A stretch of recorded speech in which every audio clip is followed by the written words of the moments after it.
আমার নাম ডালিয়া। বয়স কত এখন? বয়স আমার 88-তে জন্ম হয়েছে, খাটের উপরে বর্ষাকালে। ওকে, ঠিক আছে। ওকে, সো আপনি ওইভাবে আপনার হিসাব যাদের করার তারা করে নেবে। আচ্ছা, তো আমরা শুরু করি। আপনি একটু বলেন আপনার জন্ম জেলা কোনটা? আমার জন্ম জেলা ফরিদপুর। ফরিদপুরে, বর্তমানে থাকছেন ঢাকাতে নাকি? থানা শিবচর, জেলা মাদারীপুর। আচ্ছা, ইন্টারটেল লাগবে না আমার। আপনি বর্তমানে থাকছেন কোথায়? বর্তমান থাকছি জায়গাটার নাম বলতে চাচ্ছেন, ঢাকাতে থাকছেন কি? হ্যাঁ, ঢাকাতেই থাকছেন। ঠিক আছে, তো শুরু করছি আমরা একেবারে ছোটবেলা থেকে, যেখান থেকে বলার আছে ব্যাকগ্রাউন্ড আমি একটু শুনতে চাই। আপনি ধারাবাহিকভাবে বলুন প্লিজ। আমার জীবনে 7 বছর থেকে আমার বেশিরভাগ অনেক কিছু মনে আছে। আচ্ছা, শুনি। এখানে একটু একটা কথা বলেন এই প্রিয় শ্রোতা, ওনার কোলে ওনার একটা বাচ্চা আছেন 2 বছর 3 মাস বয়স। ওর নাম কি? হাবিব। এবং ও বুঝতেই পারছেন যে ওনাকে রেখে আসা সম্ভব হয়নি, সুতরাং কিছুটা সাউন্ড ঢুকে যেতে পারে ওখানে বাচ্চাদের, যেটা হয় আপনারা হয়তো সাউন্ড শুনতেও পাচ্ছেন ও কিছুটা দুষ্টুমি করলে। সো আপনারা একটু মাইন্ডসেটটা রাখবেন এভাবে আর কি। ঠিক আছে, বলেন। হ্যাঁ, তো আমার 7 বছর থেকে আমার মনে আছে, আমার মা বয়স হওয়ার আগেই আমার মারে বিয়ে দিছে আমার আব্বার কাছে। আচ্ছা, তা বিয়ে দেওয়ার পরে বিয়ের পরে আর কি আমার মেয়েদের যেটা হয়, বড় হয় মেয়েরা, ওইটা হয়েছে আমার আম্মার। আচ্ছা, পরে হওয়ার পরে আমার দাদি কদুর ফুল অনেক আগেকার কথা, কদুর ফুল আর কি যেন একটা মুসাই করে কাগজে বাইন্দা আমার নানির কাছে পাঠাইছে। মানে আমার মা বড় হয়েছে এই কারণে। তো আমার মা বড় হয়েছে, তারপরে আমার বড় ভাই হয়েছে, তারপরে 5 বছর পর আমি হয়েছি। আমি হয়েছি পরে আমার ফুফুরা দাদিরা অনেক খুশি। আমি হওয়ার পরে আমার ভালোই খুব আদর করতো। মানে প্রথম সন্তানই আপনি ছিলেন? আমার ভাই বড়, তারপরে আমি। আচ্ছা, ওকে, হ্যাঁ। আমি হওয়ার পরে আমি মানে যখন 5-7 বছর তখন থেকে আমি মানে খুব বিয়াদ্দপ ছিলাম। দুষ্টু ছিলেন। আমার মার কথা শুনি নেই, বাবার কথা শুনি নেই, কারোর কথাই শুনি নেই। আমার ইচ্ছা মতোই আমি চলছি সারা জীবন। তো চলার পর থেকে তারপর আমার দাদি আমার আম্মা মানুষের বাড়ির কাজই করছে। তারপরে করার পর থেকে আমরা 3টা বোন হলাম। আমার ছোট ভাই হলো। বাবা কি করতেন? কৃষি? আমার বাবা কৃষি কাজ করতো। আচ্ছা, আমার বাবার বাড়ি নদীতে ভেঙে গেছে, সদরপুর আট্টুসির ওইখানেই ছিল। তো নদীতে ভেঙে যাওয়ার পরে আমার বাবা মানুষের বাড়িতেই থাকছে। তো আমার বাবা নানির বাড়িতে থাকতো। এর মধ্যে আমার বাবার ফুফুরা খুব বড় লোক। আচ্ছা, আমার বাবার ফুফুর কেমনে দিন সন্ধান পাইছে, তো আমার দাদি বলতেছে, আমার বাবার ফুফু আমার দাদি বলতেছে, রাজ্জাক তুই কষ্ট করবি কেন, পোলাপান নিয়ে ঠিক আমার বাড়িতে আয়, কাম কাজ করবি, তোর বউ কাম কাজ করবো, তোরা খাবি টাবি। তো আমার আব্বা আমাকে নিয়ে, আমার ভাইরে নিয়ে, আমার মারে নিয়ে আমার দাদি বাড়ি আসলো। আমার নানি বাড়ির থেকে মনে করছে শ্বশুর বাড়ি থাকারছে ফুফু বাড়ি থাকি। তারপরে আসার পরে আমার দাদি খুব কিপটা ছিল। আচ্ছা, আমার ওই দাদির একটা ছেলে মারা গেছে গলায় রশি দিয়া। ওই ছেলের 2টা ছেলে আর আমার কাকি আর আমার দাদি, আর অনেক সম্পদ তার, করার লোক নাই, দেখাশোনার করার লোক নাই। তো আমার বাবার আনলো। আমার বাবা সকালবেলা গরু টরু বের করতো, চকে টোকেও যাইতো, কামলার ভাত টাত নিয়ে যাইতো। আমার আব্বা অনেক পরিশ্রম করতো। আমার বড় ভাইটা ওই ভাই, একটা ভাই ছিল তখন, আমার ছোট ভাই হয় নাই। 3টা বোন ছিলাম আর একটা ভাই ছিল আমার বড় ভাই। আমার ভাইরে আমার মামা, 2টা মামা মানে মাথায় করে পালতো। আর আমার আব্বা আমার মা সবাই আদর করতো। একটা ছেলে কোনো কাজ কাম করায় নাই, আর টাকা পয়সার জন্য স্কুলেও পাঠায় নাই তারে, এমনি খুব আদর করতো। আমার ওই দাদি আমার ওই ভাইরে দেখতে পারতো না, কইতো কি যে তোর ছেলে রাস্তায় ঘুরে এহেনে ওহেনে ঘুরে কাজ কাম করে না। তো আমার মা আমার হে কাকিরে বলে একদিন যে, বিল্লালের মা তোমার আমার ফুপা শাশুড়ি যে কথাটা বলে এগুলা কি ঠিক বলে? আমার ছেলে আমারটা খায়, আর আমার তো তোমরা সবাই খাওন দাও না, আমি তোমার কাজ করি ধান। মানে আমার আম্মা অনেক গুণ ছিল ভাইয়া। আমার মা খুব সুন্দর ছিল, আমি এসে আমার বাবার মতো কালো না, আমার আম্মা অনেক সুন্দর। আমার দাদির ঘর টর লেপতো, ধান টান মাটি কাটা। আমার আম্মা সারাদিন কাজ করতো। মানে আমার আম্মা মাটির মানুষ। সবার মার প্রশংসায় সবাই করে, কিন্তু এর ভিতরে ভালো মন্দ আছে। তো আমার আম্মা এত কাজ করতো, কাজ করার পরে আমার আম্মার খাওনটাই দিত। ওই খাউনটা আম করে ভাগ করে দিত। আর আমার আব্বা যে কাজ করতো ওই টাকা দিত, ওই থেকে আমার আব্বা বাজার টাজার করতো, ওই থেকে টুকটাক আমরা চলছি। চলার পরে আমার ওই ভাইটা স্কুলে পাঠায় নাই, তারপর আমার মা স্কুলে পাঠাইতো। তো আমার ভাই এখান দিয়ে কি করছে, ওই যে মানুষের ঘরে ঘুমাইতো যে বন্ধু বান্ধব, তো ওরা পড়ালেখা করতো। আমার ভাই আর কি ওই দেখতো ক খ সরে উ সরে এগুলা দেখতো। আমার ভাইয়ের জ্ঞান বুদ্ধি আর কি খুবই ভালো, আমার বড় ভাই। ওই দেখে মানে ওই ক খ যে কানে শুনছে এগুলা আর কি খেয়াল রাখছে। মাটির উপরে লেখতো, মাটির উপরে লেখার পরে আস্তে আস্তে ওই যে বানামও শিখছে, সবই শিখছে, কিন্তু ইংলিশ এগুলা শিখে নাই। তো হঠাৎ করে আমার ওই দাদি রাগ করতো, কষ্টের অভাবের সংসার। আমার ভাই কি করলো, আমার ওই দাদির ছাগল চকের থেকে না কই আমার ভাই নিয়ে গেল, নিয়ে বেইসা ঢাকা এসে পড়লো। এখন তো আমার দাদি আমার বাবার সাথে আমার আম্মার সাথে সবার সাথে চিল্লাফেল্লা করতেছে। পরে ছাগল নিয়ে আইসা নারায়ণগঞ্জ সোয়েটার ফ্যাক্টরিতে, কাটিগঞ্জ সোয়েটার ফ্যাক্টরিতে চাকরি করছে। আমার মামা, আমার দুইটা মামা, আর আমার আম্মা একাই। আচ্ছা, এখান থেকে আমার ওই মামা, আমার ছোট মামা যে আমার দুই মামা, আমার বড় মামা বিয়ে করে নাই, এর মধ্যে আমার ছোট মামা প্রেম করছে। প্রেম করার পরে প্রেম করে বিয়ে করছে। এখন আমার বড় মামা তো এগুলা পছন্দ করে না। এখন আমার নানির কথা হলো, ছেলে বিয়ে করছে তো কিছু করার নেই। পরে আমার নানি কি করলো, আমার ওই মামানিরে জায়গা দিল আমার বড় মামা। এই জন্য আমার নানির সাথে কথা বলে না বলার পরে মা ডাকে না, টাকা পয়সা দেয় না, খাওয়ায় না। আমার বড় মামা আলাদা হয়ে গেল। আমার ছোট মামা আমার নানিরে নিয়ে, আমার মামানি নিয়ে আলাদা থাকে। তা আলাদা থাকে, একটা মেয়ে হয়েছে, হওয়ার পর 2 বছর পর আর একটা ছেলে হয়েছে। হওয়ার পরে সে দেশের থেকে ঢাকা কাজে আসতেছে। এর মধ্যে ট্রলার একবার 1 সপ্তাহ পর্যন্ত ঝড় তুফান ছিল, এর ভিতরে ট্রলার ডুববে মারা গেল। মারা যাওয়ার পরে এখন তো আমার নানি পাগল। তারপরে এমন দেখা তারপরে আমার মারে ওই আমার দাদি গো বাড়ির থেকে আমার নানি নিয়ে আসলো। আমরা আবার চলে গেলাম আমার নানা বাড়ি চলে গেলাম। যাওয়ার পরে এখন ওই আমার মামা যে মারা গেছে, আমার নানি বিশ্বাস করে না। আমার নানি মানে পাগলের মতো হয়ে গেছে যে আমার ছেলে, আমার কামাল মরতে পারে না, আমার কামাল আছে, আমার কামাল মরে নাই।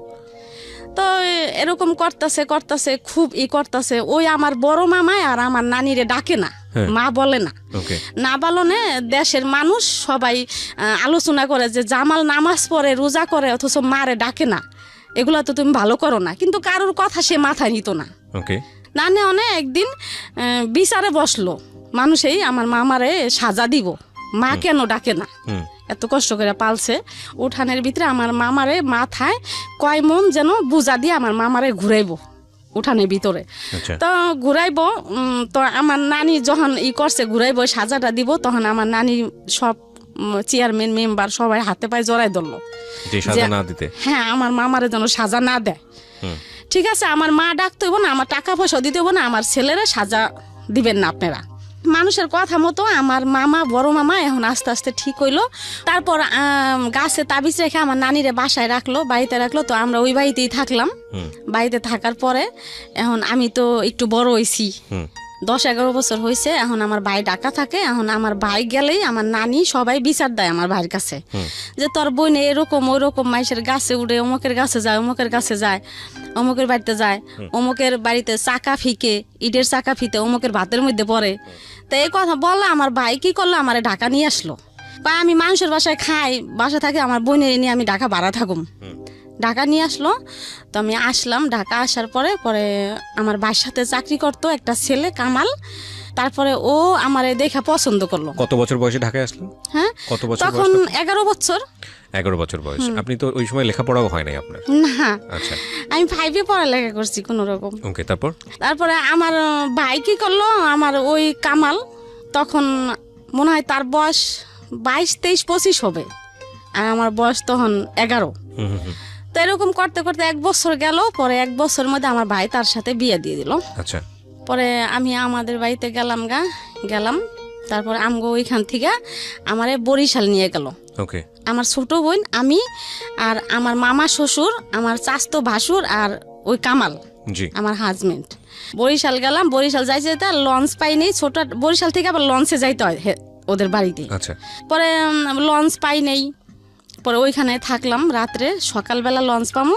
এখন পুলিশে ধরলো সবাইরে, আচ্ছা সবাই পুলিশে ধরলো। আমি ছোট, আমার কোথার থেকে যেন নিয়ে গেছে তারা, এই জন্য হ্যাঁ করে সবাই পুলিশে ধরলো। ওই কামালরে পুলিশে ধরলো, ধরার পরে অনেক হইলো, গ্যাঞ্জাম হইলো। হওয়ার পরে আমার ছোট বোনের কাছে নিয়ে আলাদা হয়ে গেল, জিজ্ঞেস করলো যে কি ব্যাপার, তুমি করে কই থেকে আনছে, কি আশায় বিষয়। পরে আমার ছোট বোন করলো না, আমার বোনেরে বিয়ে দিছে, আমরাই বিয়ে দিছি, এই জন্য তারা আনছে। তো কি করলো, তারা ছাইরা দিল, আমার দেশে নিয়ে গেল। দেশে নেওয়ার পরে আমি অনেক দিন থাকলাম দেশে। তারপরে আমার বড় ছেলে পেটে আসলো, 13 বছর তখন। আমার বড় ছেলে পেটে আসলো, পেটে আসার পরে আমার আবার ঢাকা নিয়ে আসলো আমার হাজবেন্ড কামাল। আচ্ছা পরে আমগো বাড়িতে নিয়ে গেল, নিয়ে যে আমার বড় ছেলে হইলো। হওয়ার পরে কি করলো, ওই কামাল সুয়েটার ফ্যাক্টরিতে চাকরি করতেই থাকলো। এর ভিতরে আমার বড় ছেলে হওয়ার 40 দিন পর আবার আমার মেজো ছেলে পেটে আসলো ভাইয়া।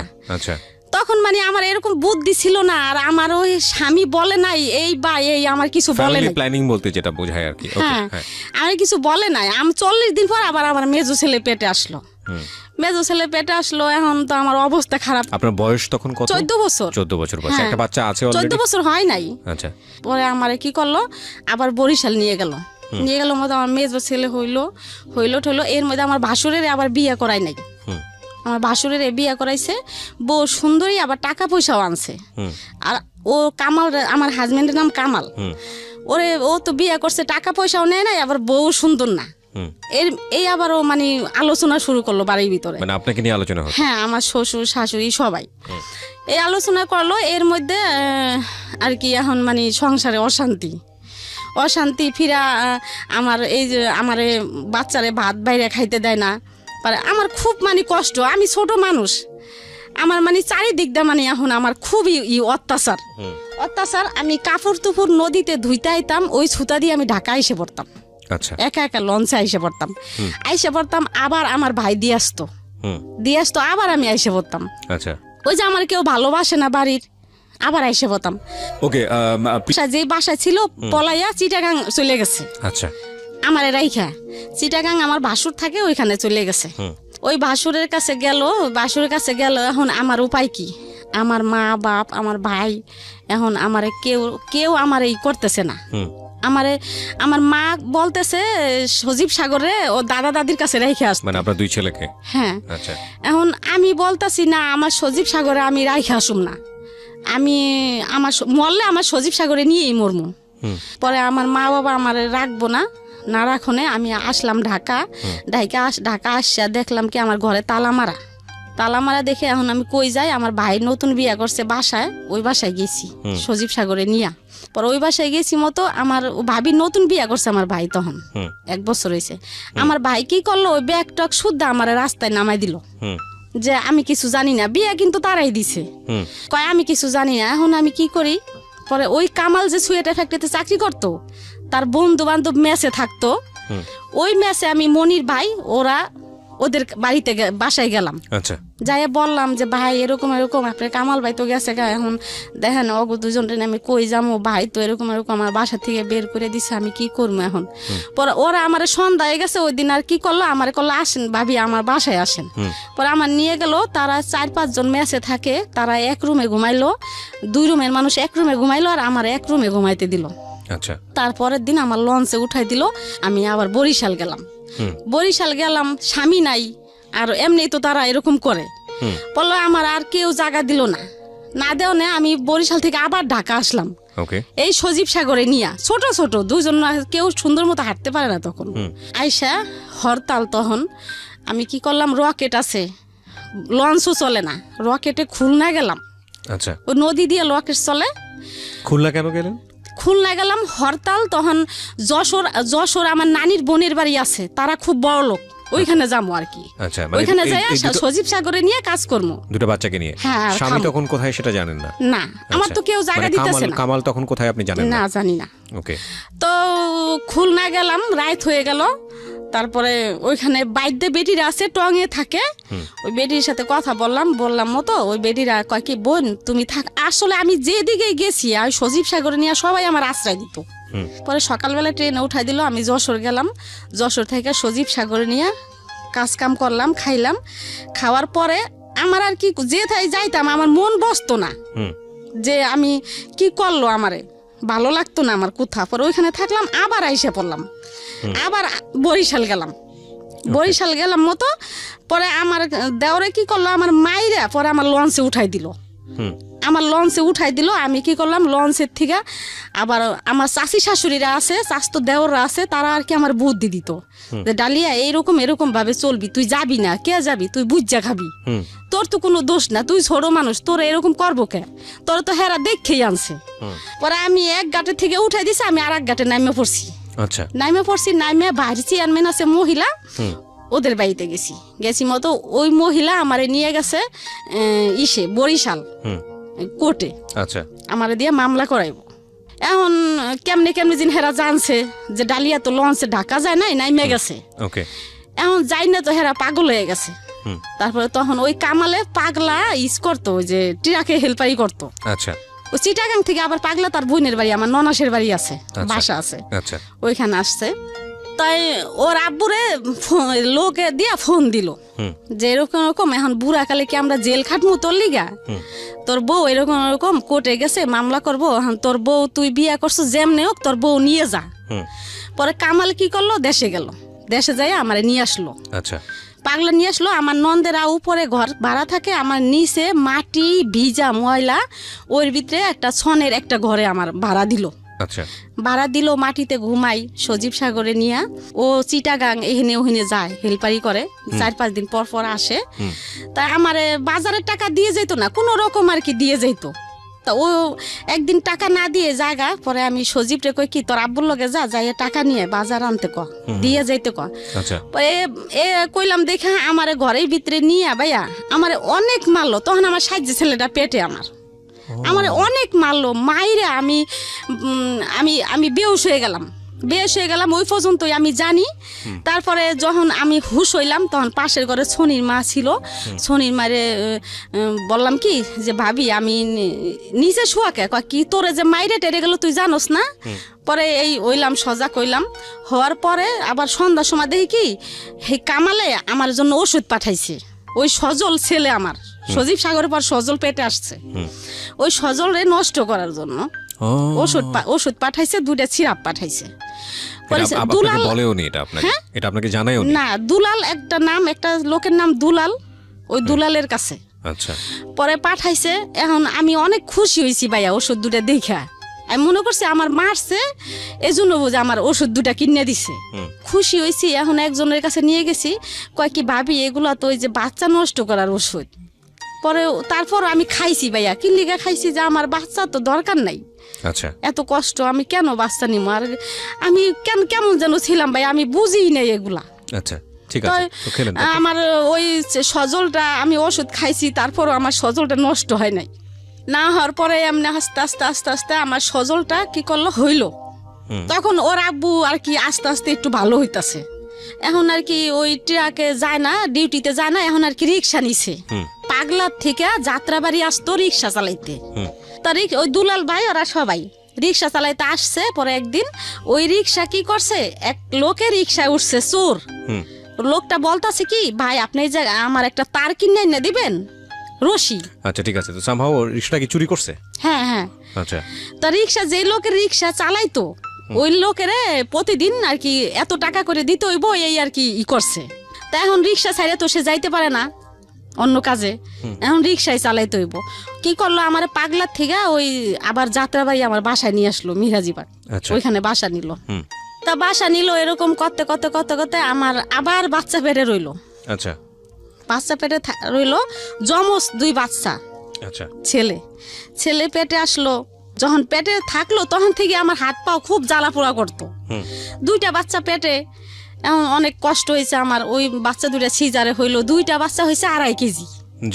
এই বাচ্চা 2টা আমি অনেক কষ্ট করে বাইয়ে পালছি। পালার পরে ওই বাচ্চা 2টা বড় হইলো। তারপরে আস্তে আস্তে আর কি একটু কামাল একটু ভালোর দিকে আইতাছে। 3 বাচ্চা তখন আপনার? 5টা, সজীব সাগর সজল আর সাজ্জাদ শাহাদাতে জমজ। 3টা বাচ্চা হওয়ার পরে আরো 2টো হচ্ছে টুইন। হ্যাঁ হ্যাঁ, এই যে ছেলেটাকে নিয়ে আসছেন তার সাথে আরেকজন আছে। হ্যাঁ, এর আগে, এরও আগে আর 2টা ওই ঘরে আর কি, ওই ঘরে 5 জন। ওকে, 5 জন। হ্যাঁ, তারপর 5 জন হইলো। হওয়ার পরে আপনি তখন বয়স কত সব মিলায়? আমার বয়স মনে হয় তখন 21-22।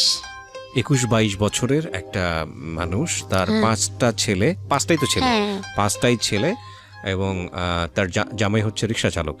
তো সব মিলিয়ে একটা সংসার কতটা স্ট্রাগল হয় এটা বুঝে নেওয়ার বিষয় আছে। হ্যাঁ বলেন। তারপর এই কামাল কি করতো, 5টা সন্তান যেহেতু আমার তো কাজ করতে হবে নাকি, তো সে কাজ না করে কি করতো ভাইয়া, সকালে বসতো জুয়া খেলতে, আর রাত্রে হয়তো কারোর কাছ থেকে 1 কেজি চাল বা ডাল ডিম এগুলা নিয়ে আসতো। আচ্ছা, এগুলো আনতো, তারপর আমি রান্না করে খাওয়াইতাম। মানে আমার স্বামীর আমি ভালোবাসতাম, সেও আমার ভালোবাসতো। সে আমার যত যাই করছে আমি কিন্তু তারে ছাইরা যাইনি। তো যাই হোক, সাজা শাহাদাতের যখন 3 বছর বয়স, তখন আমি বলতাছি কি যে আমি বিদেশ যামুগা, আমার ভালো লাগে না এত কষ্ট। মানে তখন আস্তে আস্তে লাগে যে আমি বড় হইতাছি ভাইয়া। তখন আমি কই আমি বিদেশ যামুগা, কামালরে বললাম আমি থাকুম না বাংলাদেশে, আমি বিদেশ যাই টাকা পয়সা কামাই করুম, আমিও ভালো থাকুম, আমার সন্তানেরাও ভালো থাকবো। তো ভাইয়া আমি কি করলাম, বিদেশ গেলাম গা, লেবানন। যেদিনকে গেলাম ভালোই গেলাম, 5 বাইরে ঘুমলয় থুয়ে গেলাম। যাওয়ার সময় অনেক কান্নাকাটি করছি। লেবানন চলে গেলেন এই ছেলে মেয়েগুলো সবগুলোকে রেখে? কোথায় রাখলেন? কামালের কাছেই রাখা। পরে লেবানন কি আসলে খুব প্রয়োজন ছিল? প্রয়োজন ছিল না, কিন্তু ওই যে কামালে খাওয়াই নাই, কাপড় চোপড় দেয় নাই, জুয়া টুয়া খেলতো, বাচ্চা কাচ্চা নিয়ে আমার খুব কষ্ট হতো। ওই কামালের কাছে আপনি যখন রেখে গেলেন, আপনার বড় বাচ্চাটার বয়স কত? বয়স মনে হয় তখন 6 বছর। আর ছোটটার? ছোট 6 বছর, 3 বছর, 4 বছর এরকমই। হ্যাঁ, তো বাচ্চা গো রাইখা চলে গেলাম। যাওয়ার পরে কি করলাম, যেদিন গেলাম গেছি ভালোই ভাইয়া, কিন্তু যাওয়ার পরে আমার চোখে ভাসে আমার বাচ্চা গো। যে আপনি লেবাননে নামার পরে কি করেছেন ওখানে, আমাকে বিস্তারিত বলুন। লেবানন প্লেন থেকে যখন নামলাম, কত টাকা লেগেছে আপনার লেবাননে? লেবানন গেছি, টাকা লাগে নাই আমার। কোনো টাকা লাগেনি? টাকা ছাড়াই নিয়ে গেছে? পাসপোর্ট করতে খালি টাকা লাগছিল। কাজ কি ছিল ওখানে? কি বাসায় কাজ করতে হবে? হ্যাঁ, বাসায় কাজ করছি। আচ্ছা, তারপর? তো ওইখানে প্লেন থেকে নামলাম। নামার পরে আমার ওই সাহেব আসলো, একটা ছেলে নিয়ে, তারই ছেলে নিয়ে আসলো, আনলো মতো আমার প্রাইভেট কারে গাড়িতে উঠাইয়া আমার বাসায় নিয়ে গেল। বাসায় নেওয়ার পরে দেখি কি 8-10টা বাচ্চা কাচ্চা ভাইয়া, একদম ওই ইন্দোরের বাচ্চার মতো ছোট ছোট ছোট ছোট। কি করলাম, আমার ওই বাসায় গেলাম মতো ম্যাডামে কি করলো, আমার গোসলখানায় নিয়ে গেল।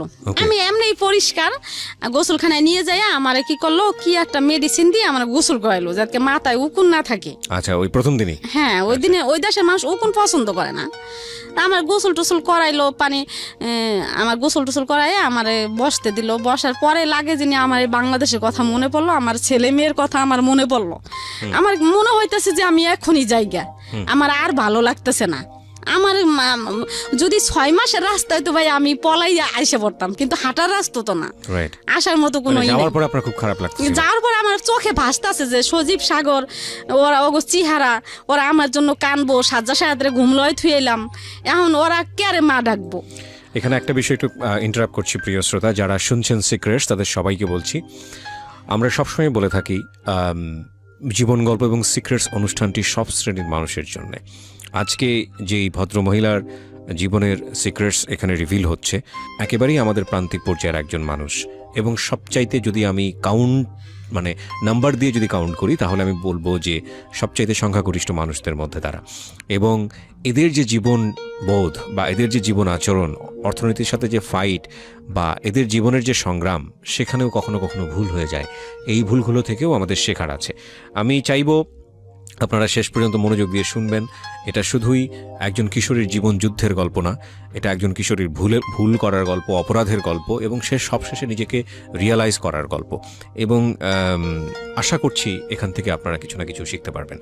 জি, তো লেবাননে যাওয়ার পরে আপনার মনে হচ্ছিল যে ছেলেদেরকে আপনি খুব মিস করছেন? তখন আমি মনে হইতাছে যে আমি যদি হাঁটার জায়গা হইতো তাহলেও আমি রওনা দিতাম। 6 মাস যদি লাগতো হাঁটতে, তো আমি 6 মাস ধরে পরে যদি আমার ছেলে মেয়ে দেখতে পারতাম হাঁটতে হাঁটতে যাইয়া, তারপর আমি হাঁটা শুরু করতাম। আচ্ছা, তো কি করলাম, ওইখান থেকে তো আর আসা যাবে না।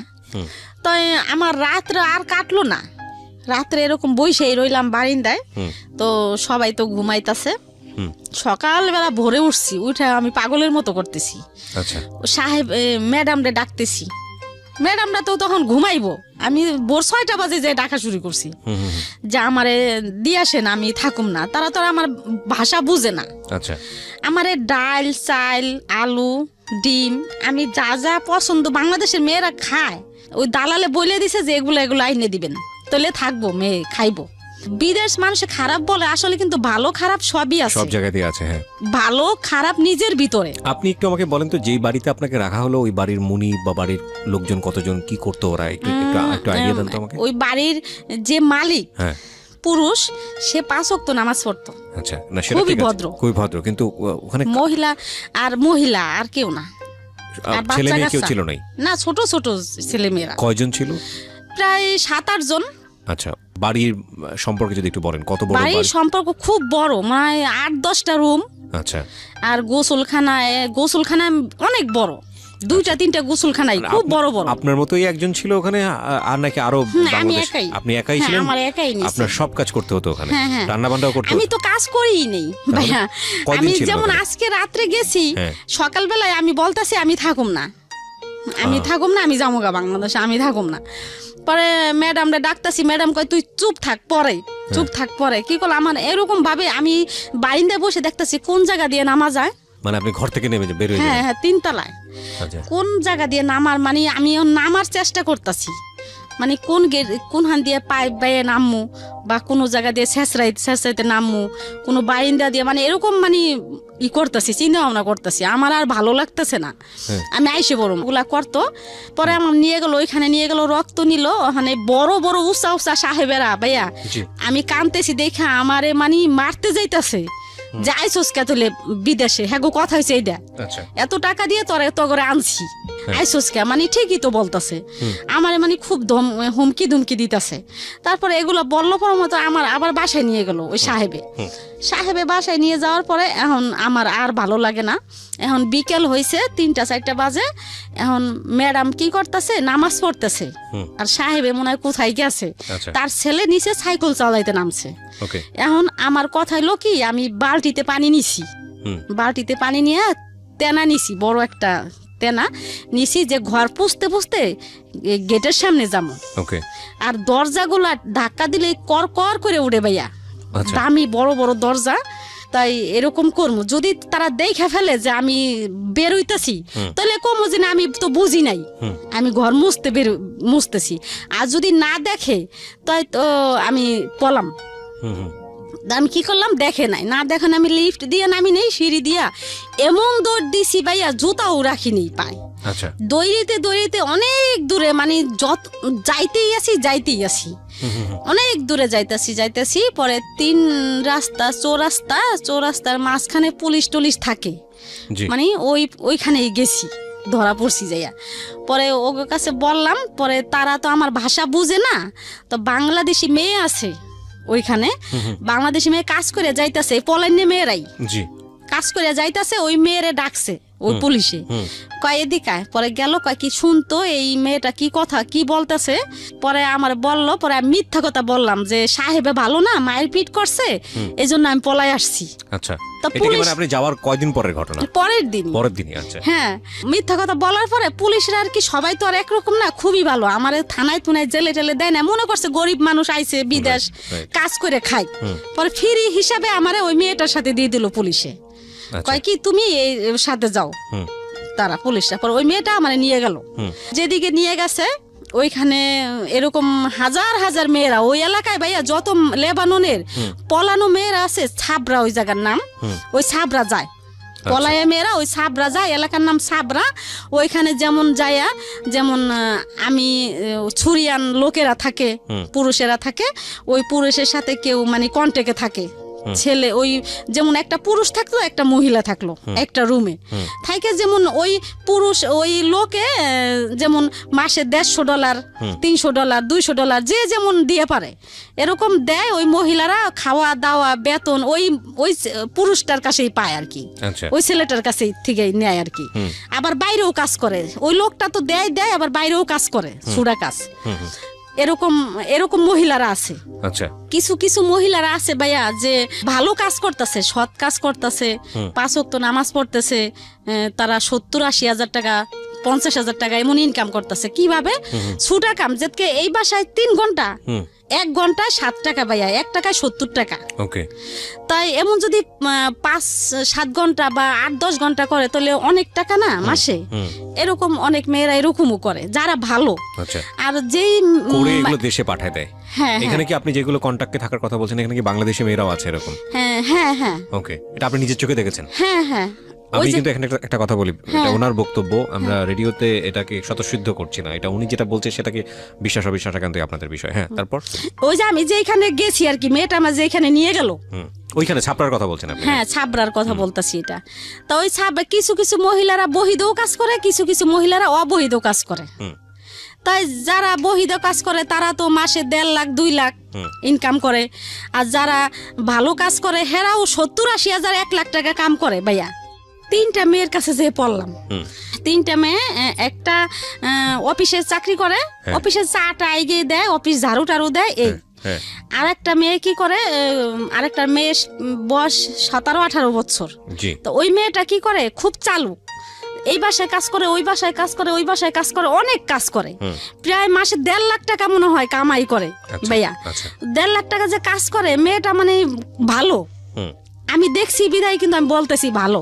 আর যারা না দেখছে তারা বলে যে হয়তো এই মেয়েটা খারাপ কিছু করে আনছে। ঠিক আছে, সমস্যা নেই। হ্যাঁ, তো আপনি 3টা মেয়ের কাছে পড়লেন মানে কি আপনার তো টার্গেট ছিল বাংলাদেশে চলে আসা, কিন্তু আপনি ওদের কাছে পড়লেন মানে? ওদের কাছে গেলাম, ওই যে ওই মেয়েটারে দিয়ে আমার পাঠাইলো পুলিশেরা। আচ্ছা আচ্ছা। এখন তো আর বাংলাদেশে আসার কোনো ই নাই, পুলিশেও ধরতাছে না, এখন কি করা আছে? ওদের কাছে থাকতে হবে আপনাকে? ওদের কাছে থাকলাম। ওরা থাকতো কি একটা জায়গায় থাকতো? হ্যাঁ, একটা রুমে থাকতো, এক রুমেই থেকে বিভিন্ন রকমের কাজকর্ম করতো। হ্যাঁ, বিভিন্ন রকমের কাজ করতো। তো আপনার সেদিক থেকে তো ওই বাড়িটাই ভালো ছিল, ওই বাড়িতে থাকলেই তো ভালো ছিল। কিন্তু ভালো ছিল, কিন্তু ওটা আটকাতো সবকিছু। আটকা আমার ভালো লাগে না, ওই যে আমি তো বাংলাদেশে আসার জন্য পলাইছি, আসতে তো পারলাম না। রাইট, আমি এখানে একটু ইন্টারাপ্ট করছি, মাফ করবেন। এটা শুধু ওনার কথা না, এটা লেবাননের চিত্র না, বাংলাদেশের অনেক বাড়ির চিত্র এটা। এটা আসলে এই জায়গাটা নিয়ে আমাদের ভাবার সময় হয়েছে, কারণ আমি নিজেও ভাবি, ধরেন একজন অপরিচিত মানুষ যখন আপনার বাসায় মানে হোমমেড হিসেবে কাজ করছে, তখন ওই মানুষটাকে আপনি বাসার মধ্যে রেখে দরজা জানলা বন্ধ করে রেস্টুরেন্টে যাচ্ছেন খাওয়ার জন্য। আমি সিচুয়েশনটাকে রেস্টুরেন্ট দিয়ে এক্সাম্পল দিলাম, বিষয়টা হয়তো খুব অমানবিক এটা ফিল করার জন্য, বাট অনেক সময় হয়তো খুব জরুরি একটা কাজেও আপনি যাচ্ছেন। এই জরুরি একটা কাজে যাওয়ার সময় আপনি বাসায় যেই লোকটাকে রাখছেন সেই লোকটাকে আপনি তালা বন্ধ করে যাচ্ছেন। এখন কথা হচ্ছে যে সলিউশনটা কি? কারণ আপনি একটা জরুরি মিটিংয়ে যাচ্ছেন, আপনার অফিসে প্রয়োজন, আপনার বাসায় হোমমেড ছাড়া কেউ নাই, তাহলে আপনি কি তাকে অফিসে গাড়িতে করে নিয়ে মিটিংয়ে নিয়ে যাবেন? এটা তো সম্ভবই না। তো সম্ভব যদি না হয় তাহলে বাসাতে রেখে আসতে হবে। এখন বাসাতে রেখে আসলে আপনি তালা বন্ধ না করলে তো উপায় নেই, কারণ আপনার বাসায় যে জিনিসপত্রগুলো আছে সেগুলো চুরি হয়ে যেতে পারে।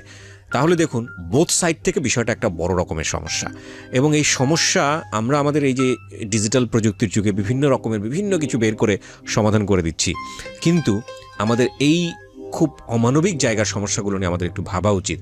যে ঘন্টার পর ঘন্টা যে মানুষটা বাসায় কাজ করছে, ওই মানুষটা তালাবদ্ধ অবস্থায় বাসার মধ্যে থাকছে, আল্লাহ না করুক কোনো একটা দুর্ঘটনা যদি ঘটে, নির্ঘাত মারা পড়বে।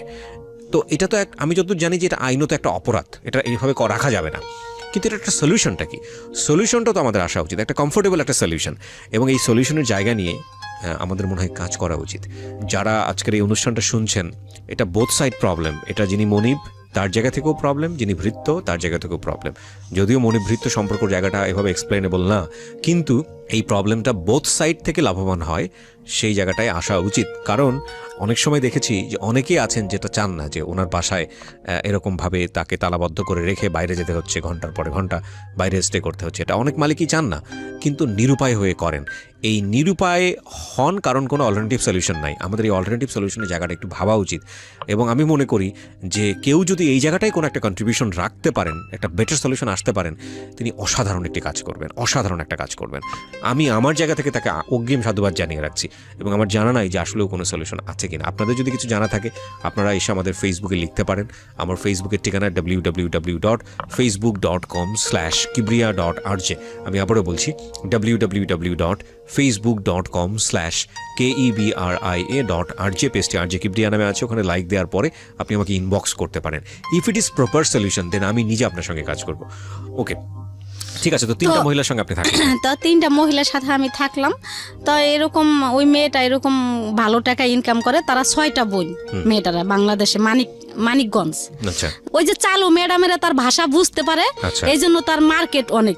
মানে ম্যাডাম গো যেখানে যায় ওইখানে এসে চলে, ভাষার কারণে আলটিমেটলি খুবই মানে ভালো, মেয়েটা খারাপ কিছু না। তো এরকম করতে করতে অনেক মেয়েরা বড় লোকই হয়েছে। তারপরে ওইখানে ওই মেয়েটাই আমার একটা গার্মেন্টসে একটা কাজ ঠিক করে দিছে। গার্মেন্টসে কাজ কি, যেমন বালিশের কাবার, সুপার কাবার, একটা গার্মেন্টসের মতো। ওইখানে আমি যাইতাম আসতাম, প্রতিদিন 15 টাকা পাইতাম। তা 15 টাকা করে দিলে ওই 15 টাকা থেকে আমি 5-7 টাকা প্রায় কথাই বলেই শেষ করতাম। আচ্ছা, কথা বলতাম, সজীব সাগর ওরা কেমন আছে, ওই কামালের কাছে ফোন দিতাম। ওই যতক্ষণ আমি কাজে থাকতাম এতক্ষণই ওই কাজে থেকে আইসেই ওই ফ্যাক্সে ঢুকতাম। ফ্যাক্সে যে কানতাম, এত কানতাম ভাইয়া, ওই লোকের আমার বলতো উপরে যাইতে লিগা, ছাদের উপরে যে কথা বলতে কইতো, মানে ওই বাড়িতে কথা ফোন করে কানতাম। হ্যাঁ, ওই যে কথা বললে কানতাম, ওই কামালের কাছে বাচ্চা জন্য কানতাম, বোনের কাছে ফোন দিতাম। বাচ্চারা ছিল ওই সময় কার কাছে? ওই কামালের কাছেই ছিল। তো কিভাবে বাচ্চাদের কাছে ছেলে মানুষ রান্না বান্না করে থুইয়া সে কোথাও যাইতো টাইতো। আর ওরা কি সারাদিন বাড়ি? হ্যাঁ, ওরাই খাওয়া দাওয়া করতো। ও মাই গড। ঢাকাতে থাকতো তখন ওরা? ঢাকাতে থাকতো নাকি? হ্যাঁ, ঢাকাতেই। চিন্তা করে দেখেন অবস্থা। তো তারপর কি করতাম, এরকম ফোন করতাম, অনেক ফোন করতাম, করতে করতে করতে করতে তো একদিন কামালে ফোন দিছি, তখন আমার বিদেশ যাওয়ার 1 মাস বয়স। যে বলতেছি কি আপনি কই? কয় আমি ফরিদপুর যাইতেছি। আমি কই কে? কয় কি আমার বলে পেটে ব্যথা, আমার মা সুস্থ রেখে গেছিলাম আমি। আর আমার মা রাজি ছিল না আমি বিদেশ গেছি, আমার নানি আমার মা রাজি ছিল না। আর আমি বিদেশ যাওয়ার পরে আমার মায়ের সাথে রাগ খুব, আমার মায়ের সাথে ফোনে কথা বলিনি। কামালে বলতাছে কি আমার বলে পেটে ব্যথা, আমি দেশে যাইতেছি। আচ্ছা, আমার আম্মা মারা গেছে। লেবাননে কতদিন হচ্ছে আপনার ওই সময়টাতে? তখন 1 মাস। চিন্তা করে দেখুন, 5টা ছেলে মেয়ে রেখে গেছে সে, এবং ওই সময়টাতে তার মা মারা গেল, বাবাও তো নাই, সবকিছু মিলে একটা অদ্ভুত রকমের কষ্টদায়ক জীবন। ওকে, বলেন তারপর। তো ওই আবার গেল নানি মারা, এরপরে আমি ওই কাজ করতেছি তো মানে ওই সাবরা এরকম একটা এলাকা, পলানো মেয়েরা হাজার হাজার হয়ে গেছে, অশৃঙ্খলা, মানে এগুলাতে মানে ওই এলাকায় মানে অনেক মেয়েরা এরকম। তাই এরকম ওই দেশের সরকার আছে না, ওই দেশের সরকার বাংলাদেশের সরকারের সাথে পরামর্শ করে মানে একটা বের করছে, যেন ওই দেশের থেকে এই দেশের সরকারে কিভাবে ওই দেশের ওই মেয়েগুলা আনা যায়।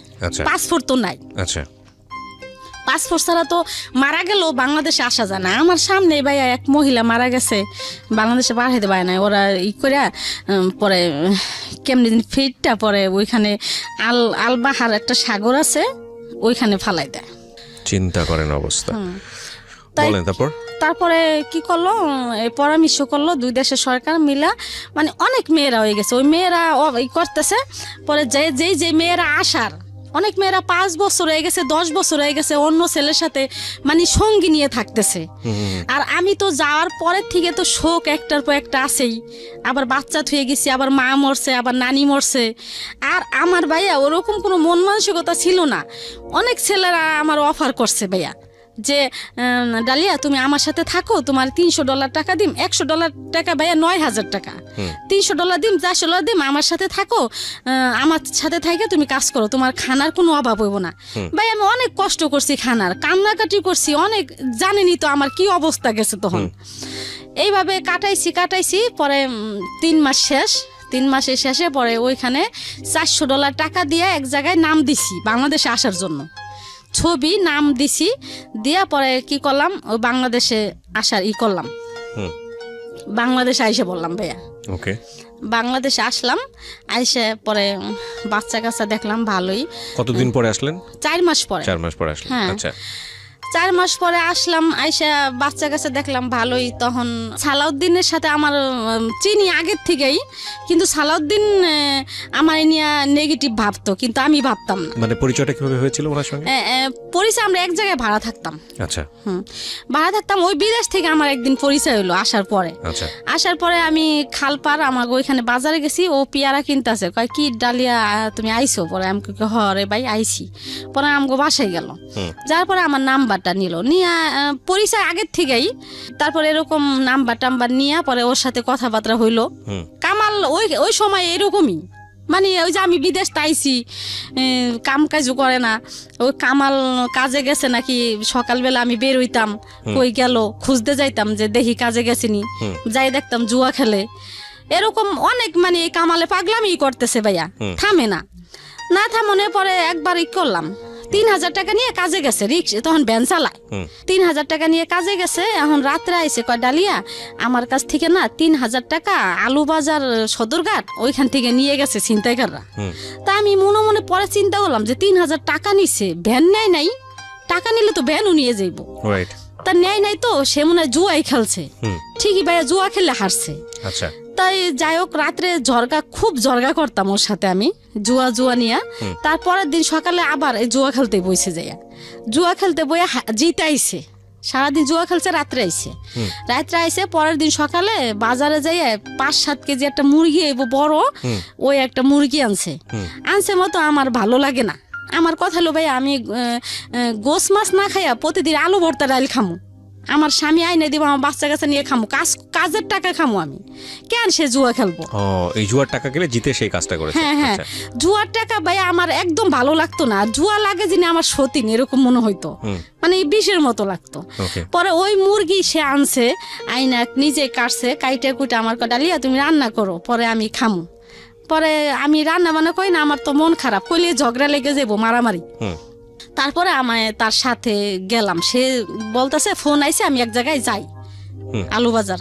পরে আমি গেলাম, যাইতে দেখি কি যে জুয়ার ঘরে যে বইয়া, এখন আমি যে থাবা দিয়ে হাত ধরছি যে কি ব্যাপার, এখন তো জুয়া খেলতেছেন আপনি যে অস্বীকার জান আমার কাছে আমি জুয়া খেলি না, এটা তো ঠিক আছে, আপনি খেলতেছেন তো জুয়া, মানে সরাসরি ধরছি আমি যাইয়া, কয় হ্যাঁ আমি খেলতাছি। তখন এগুলো আমার পিছিয়ে আই পড়লো।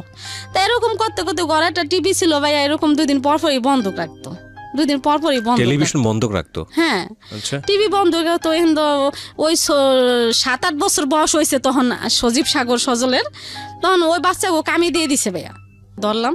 এরকম করতাম, করার পরে এই সালাউদ্দিন তো আমার বাসায় আসা যাওয়া করতো। আজকে ডালিয়াফা আমি ঘর ভাড়া দিতে পারতাম না, সালাউদ্দিন ঘর ভাড়া দিতে পারি না, সালাউদ্দিন পরে টাকা নেন, সালাউদ্দিন আজকে ঘর ভাড়া দিত, কালকে কেন কাঁচামরিচ পেঁয়াজ বাজার চাল, মানে ওরা আমার সবসময় দরকার থাকতো টাকার, ও মানে চাইতে দেরি আছে ভাইয়া, দিতে দেরি নাই। আচ্ছা, আমার বাসায় আসা যাওয়া করতো, তাই সবকিছুই আমার দিত। আমার লসুন শীত আসলে আমার সালাউদ্দিন, হ্যাঁ সালাউদ্দিন, তো এইগুলো দিত আপনার হাজবেন্ড তো সন্দেহ করার কথা, এবং আপনার জায়গাতে সন্দেহ করার কথা, ও সন্দেহ করতো না, মানে ওই সালাউদ্দিন আমারে বোন রাখছে, আর অনেক আগের থেকেই প্রায় 5-7 বছর আগের থেকে আসা যাওয়া করে। বিবাহিত ছিল নাকি অবিবাহিত ছিল? তো এরকম আমার দ্বিতীয় তো ওই কামালে আবার ওরা সন্দেহ করতো না, আমিও মানে এগুলা কিছু ভাবতাম না, ভাবতাম যে এমনি ভালো লাগে, ওর মায়া লাগে, এই জন্যই দিতেছে। তা এরকম করতো একদিন ব্রাহ্মণবাড়িয়া লাইনে ও গাড়ি হেল্পারি করে, তখন তো আমার জন্য একটা 3 পিস নিয়ে এসে ভাইয়া। পরে আমি থাকতাম 4 তলায়, 3 তলায় একটা শারমিন করে একটা মেয়ে ছিল, ওই মেয়েটারে আমি বললাম যে শারমিন সালাউদ্দিন না আমার জন্য একটা 3 পিস আনছে রে। শারমিন কয় ডালিয়াফা মানুষের একজনের একটা জিনিস দেয়, মানুষ স্বার্থের লিগে দেয়, স্বার্থ ছাড়া কিন্তু কেউ কিছু দেয় না। পরে আমাকে দুধ ওই আমার বোন ডাকে, ও কি স্বার্থ চাইবো আর দুধ, এগুলো আমি মানে এগুলো আমি কানেই নিলাম না, মাথায় আনলাম না, আমি এগুলা বিশ্বাস করি না কারণে আমার ফোন নাই, মোবাইল কিনে দিল সালাউদ্দিন, এরকম করতো। তো এরকম কিনে টিনে দেওয়ার পরে আমি সালাউদ্দিনের পছন্দ করতাম না ভাইয়া, ও হ্যাংলা, আর আমি মানুষটা নিশ্চয় আমি এরকম ছিলাম না, আরো 11 বছর আগের কথা, ভালোই ছিলাম। তাই আমার চয়েস ছিল খুব ভালো, সুন্দর চয়েস ছিল, আর হ্যামস্যাম, ও হেল্পারি করতো, গাড়িতে থাকতো, হ্যাংলা পাতলা ভালো লাগতো না, ক্যাসরা টাইপের। পরে আমি কাজল করে আরেকটা ছেলে আছে, ওই কাজলের সাথে কথা বলতাম, অনেক কথা বলতাম, ওর ফোন দিয়ে কাজলের সাথে কথা বলতাম। আচ্ছা, তো কথা বলানো ও আর কি কাজলের সাথে ওর সাথে লাগছে, মানে কাজলের সাথে ও কথা বলতে দিব না। এই আমারে ঘরের ভিতরে যায়, এই আপনি ওর লগে কি এর কথা, কে বলছে এটা? এই সালাউদ্দিন। কিন্তু কামালে আমার সন্দেহ করতো না, কামালে ভাবতো যে ওরা ছোট থেকে বিয়ে করছি, ছোটকালে ও আমারে ভালোবাসে, আর কামাল আমারে ভালোবাসতো, আমিও কামালে ভালোবাসতাম। সংসারে আল্লাহ যত অশান্তি থাকুক, যাই থাকুক, তাই এরকম হইতে এই সালাউদ্দিন আমার সব যাবতীয় যা আছে সব চালাইতো। এরকম করতে করতে প্রায় 5-7 বছর গেল গা ভাইয়া। ওকে, 5-7 বছর পরে একদিন সে কোথায়, এখন সে ড্রাইভার আর কি, ওই সময় ড্রাইভার কোথায় যেন গেছে, এখন ফোনে টাকা ভরতে পারে না, টাকা শেষ হয়ে যাইব।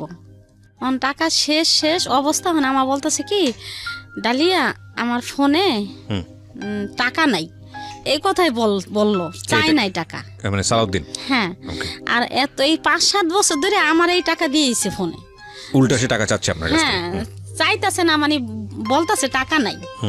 এতদিন আমারে টাকা দিছে, আমার পিছে অনেক টাকা ভাঙছে ভাই। আমি যদি বলতাম আকাশের চাঁদ, তাই সে রাজি। আর এখন দিয়ে আমারও অভাব ছিল, বলতে কি ছেলে মেয়ে ছোট ছিল, আর সে ছেলে মেয়ের প্রতি কোনো করে নাই, খেয়াল করে নাই। মানে আলটিমেটলি আপনি আপনার হাজবেন্ডের কাছ থেকে যেটা প্রত্যাশা করছেন সেটা আপনি পাননি, যে কারণেই আপনার সালাউদ্দিনের প্রতি একটু হলেও অন্যরকম একটা কনসেন্ট্রেশন গ্রো করেছে। ওকে, ঠিক আছে, টাকা পয়সা সব কিছুই। তারপর এই সালাউদ্দিন বলতাছে আমার মোবাইলে, তখন পর্যন্ত আপনাদের সম্পর্কটা ভাই বোনের সম্পর্ক। হ্যাঁ, ওকে, তারপর কিন্তু সালাউদ্দিন মানে ও আস্তে আস্তে আইতাছি আর কি। আচ্ছা, আস্তে আর কি খারাপ দিকে আইতেছি আর কি। আমি এখন ওই যে টাকা দিলাম বলতেছে যে, তখন থেকে আস্তে তখন থেকে ওর প্রতি আমি দুর্বল হয়ে গেলাম। তাই বলতেছে টাকা নাই আমার মোবাইলে, ডালিয়া টাকা তো ভরতে পারতেছি না, কেমনে কথা কম। তা আমি আবারও ডাক্তার দোকানে গেলাম, ডাক্তার দোকানে যাই ওরে 50টা টাকা দিলাম। এই প্রথম টাকা পেয়ে শীতের দিন ও নাচানাচি শুরু করছে গাড়িতে, যে এত বছর পরে আমি আজকে আমার ভালোবাসা সার্থক হইল। এত বছর ডালিয়া আমার সাথে ভালোভাবে একটু কথাও কয় নাই, আজকে আস্তে এখন ডালিয়া আজকে আমার মোবাইলে টাকাও দিল, বলতেছে আর কি। তাই এই এরকম হইতে এখন ও আমারে খালি বলতো যে, তুমি যদি আমার বউ হইতা, তুমি এরকম সব দিকেই ভালো, আমি সুখে যে সাজাই রাখতাম, এরকম ভাবে রাখতাম, ওইরকম ভাবে রাখতাম, এগুলো বলতো আর কি। হ্যাঁ, এগুলা বলতো আমারে ফোন দিয়া। আবার আমি এরকম বলতো। পরে একদিনকে আমারে অফার করছে, আমার বিয়ের অফার। পরে আমি বললাম কি যে, সালাউদ্দিন তুমি তো বিয়ে করো নাই, আর আমার তো 5টা বাচ্চা কাচ্চা, এগুলা তো হয় না, তোমার মা বাবা তো এগুলা মাইনিয়ে নিব না। কয় সমস্যা কি, আমরা 5-6টা ভাইয়ের মধ্যে নাইলে আমি করলাম, আর এরকম কত হইতাছে। তো এগুলা বলার পরে তখনও মানে আমি এতই না। তারপর আস্তে কি করলাম, আমি রাজি হয়ে গেলাম যে আচ্ছা ঠিক আছে সালাউদ্দিন, আমি যামুগা তোমার সাথে, আমার আর ভালো লাগে না। এত বছর ধরে আমি এত কষ্ট করলাম। আর কামাল রে আমি সব সময় একটা কথাই বলতাম যে, দেখেন আপনি এমন করেন, আমি রাগও করি না, আমি রাগ করে কোথাও যাইও না, পোলাপান থুয়া। অন্য সমস্ত মায়েরা হইলে রাগ করে যাইতো গা, হ্যান তেন, আমি মারেন কাটেন বকাবকি বাজার দেন না দেন, আমি কোথাও যাই না, আমি একদিন যামু। মানে এটা আমার মুখের বুলি ছিল। আমি যে সালাউদ্দিনের সাথে যামু তা না, আমি বলতাম যে আমার এত কষ্ট ভালো লাগে না, একদিন চলে যাব, আমি একদিন যেদিন যাব তোমার কাছ থেকে, ওই দিনকে আর কোনোদিন আমি ফিরাবো না। এগুলা সবসময় আমি কামালে বলতাম। কিন্তু কামাল কোন রকমই মানে বুঝতো না, ভালোবাসতো আমারে ভাইয়া, কিন্তু বুঝতো না বুঝনে আমি কি করলাম, ওই সালাউদ্দিনের সাথে একদিন চলেই গেলাম। আচ্ছা, সালাউদ্দিনের সাথে গেলাম কিভাবে, সজীব সাগর সজল তো মোটামুটি ভালোই বড়, তাই সাজ্জা ছোট, তখন 4 বছর, জমক ছেলে 2টা। আচ্ছা, ওই সাজ্জা সাদাতে সালাউদ্দিন আমার যেখানে বাসা নিতে কইলো, ওই যে কেরানীগঞ্জ নদীর ওই পার, ওইখানেই ভর্তি করলাম সাজ্জা সাদাতে মাদ্রাসায়। আচ্ছা, মাদ্রাসায় ভর্তি করে ওইখানেই বাসা নিলাম। তো আমি সালাউদ্দিনের সাথে চলে গেলাম। যাওয়ার পরে 2 দিন পর সালাউদ্দিন আর আমি কোর্টে গেলাম, যাইয়া কাবিন করলাম। আচ্ছা, 2 লাখ টাকা কাবিন করলাম। এর আগে কামাল রে আমার বাচ্চা কাচ্চা কোথায় তখন? 3 ছেলে কামালের কাছে, আর 2 ছেলে আমি ওই মাদ্রাসায় ভর্তি করছি। আচ্ছা, তার মানে বাচ্চা কাচ্চা সব কামালের জিম্মাতেই আছে। আর 2 ছেলে আমার রাখছি যে আমি যেন ওগো দেখতে পারি। পরে ডিভোর্স দিছি আরো আগেই, কিন্তু কামালের সাথে ওই যে আমার ঝগড়া জাটি, এই জন্য কামালের সাথে আমার ভালো একটা সম্পর্ক। ডিভোর্স আগে কিভাবে দিয়েছেন? ডিভোর্স ওই কামাল রে সালাউদ্দিনের কাছ থেকে যাওয়ার আগে সালাউদ্দিনই আমারে দেওয়াইছে। কামালের ডিভোর্স, যে তুমি কামালের ডিভোর্স দিয়ে দাও। পরে কি করলাম, আমি ডিভোর্স দিয়ে দিলাম কামালরে, দিয়া সালাউদ্দিন রে নিয়ে আমি কেরানীগঞ্জ ওদিকে বাসা নিলাম। নিয়া পরে 2 দিন পরে আমরা কি করলাম, কোর্টে যায় 2 লাখ টাকা কাবিন করলাম। 2 লাখ টাকা কাবিন করলাম। এরপরে কামালে তো আমি যেদিন গেছি ওই দিন থেকে যদি আইয়া দেখছে আমি ঘরে নাই, এই পাগল, এই দিন ওই আর কি তার হুশ হইলো, কিন্তু এতদিন তার হুশ হয় নাই। সে ভাবে নাই যে আমি চলে যাব, আমি কামাল পাগলের মতো হয়ে গেছে। সালাউদ্দিন গো বাসায় নিচতলা, আমার গো বাসায় 5 তলা। সালাউদ্দিনের মা বাবা সবাই নিচতলায় থাকে। তাই যাওয়ার মধ্যে আমার বাসায় সালাউদ্দিনই যাইতো, কামাল জানে, আর তো কেউ যাইতো না। তাই ও সালাউদ্দিনের সাথে আমি কাবিন করলাম। তাই এই হিন্দি আর কি আমার খোঁজাখুঁজি করতেছে কামাল, যে কোথায় গেল, রাগ হয়ে হয়তো কারো বাসায় গেল নি না কি করলো, সে এখনো বুঝে নাই যে আমি সালাউদ্দিনের সাথে গেছি। তখন পর্যন্ত সে মানে বিশ্বাসই করতে পারছে না, বিশ্বাসই করতে পারতেছে না যে আমি সালাউদ্দিনের সাথে চলে যাবো। আর সালাউদ্দিন তো বাড়িতে, আমার ওই জায়গা থুয়ে সালাউদ্দিন বাড়িতে আশেপাশে ঘুরতো, যেন না বুঝতে পারে কেউ, কামালে যেন না বুঝতে পারে। তো তারপরের দিন কামালে সালাউদ্দিন রে এক গলির মধ্যে নিয়ে ওর পায়ে পর্যন্ত ধরছে সালাউদ্দিনের, যে সালাউদ্দিন ডালিয়া কই আছে তুই কইতে পারবি, তুই আমার বাসায় যাইতে আইতি, তোর সাথে পুনর করতো, সারাদিন কথাবার্তা কইতো, তুই কত ডালিয়া কই আছে। পরে সালাউদ্দিন কয় ভাই আমি তো জানি না ডালিয়া কই আছে। পরে এমন করতে করতে সে দেশের থেকে দেন, কামাল এখন পাগল, দেশের থেকে ফকির আনছে, ফকির আইনে আমারে আনবো আর কি তাবিজ কইরা, দেশের থেকে ভালো টাকা দিয়ে ফকির আনছে আইনা। এখন ফকিরে বলে দিছে যে ওদিকে আছে। পরে কি করলো কামালে, ওদিক থেকে আমারে বাইর করলো। কোথায় ছিলেন? ওই কেরানীগঞ্জ, ওদিক থেকে কেমনে খোঁজ নিয়ে আমার বাইর করলো। কেরানীগঞ্জে তখন আপনি এবং ততদিনে কি জানতে পারছে যে আপনি সালাউদ্দিনকে বিয়ে করে ফেলছেন? পরে জানতে পারছে। না, কি বের করার আগে জানছে না বের করার পরে জানছে? বাইর করার আগেই জানছে। কেমনে? সালাউদ্দিনের সাথে আমি দেশে গেছি একবার, দেশে গেছি, এখন সালাউদ্দিন বলতেছে কি ডালি আমি তুঙ্গ বাসায় যাবো, বাড়িতে আমার বোনের বাড়িতে গেছি। পরে হাসিনা আমার বোন মাদ্রাসা, এখন আমার বোনে বলতেছে কি মাদ্রাসার ভিতরে বাসা, কয় কি যে এক নিজের রক্তের আত্মীয় স্বজন ছাড়া আর কেউ নেওয়া যাইব না। পরে আমি কই কি না, সালাউদ্দিনটা আনতে হইব, সালাউদ্দিনটা আমি আনবই, আর যদি না আনতে দেয় তাহলে আমি আর কোনোদিন আম না।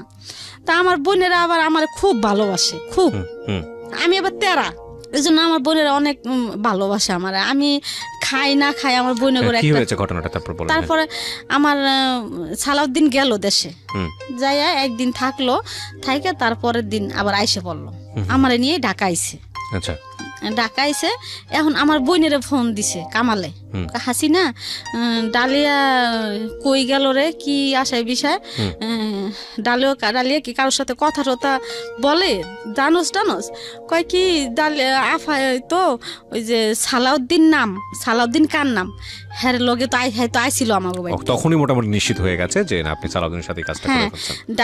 সালাউদ্দিনের তো আইছে আমাকে বাসায় একদিন, আমরা করবো না, তারপর আইছে আয়া আফারে তো হে লগে করে নিয়ে গেছে, তখনই মানে বুঝতে পারছে যে সালাউদ্দিনের সাথে আমি গেছি।